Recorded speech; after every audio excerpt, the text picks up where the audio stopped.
तुमच्याकडे दोन रस्ते आहेत. एक तर सगळे चुका करत बसा, टाईमपास करा, टाईम घालवा, नाहीतर दुसऱ्यांच्या चुकातून शिका आणि टाईम वाचवा. तर चॉईस तुमची आहे. जे मी चुका केलो ते तुम्ही करू नये. मी माझ्या छोटा अथर्वला आधी सांगायला लागलो, हे कर, हे करू नको. It's just that.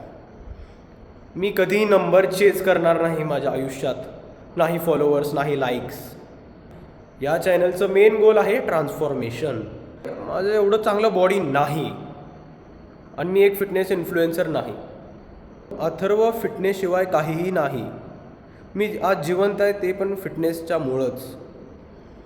पण फक्त फिटनेस हा पण अथर्व नाही. मी फक्त फिटनेस रिलेटेडच नाही टाकणार कॉन्टेंट. मी महाराजांचं का टाकतो? प्रेमनाथजी महाराज, जे मला एक 3-4 दिवस झालं माझ्या फीडला यायला लागलेत. मला त्यांचं गोष्ट खूप जास्त पटायला लागलं आहे की मी स्वतः ते सगळं अनुभवलं आहे. जर मला हे त्यांचे व्हिडिओ आधी कळाले असते तर मी ते चूक केलो नसतो. तेच मी तुम्हाला सांगण्यासाठी ते त्यांचं व्हिडिओ वापरून तिथं माझा व्हिडिओ ओव्हरले करतो.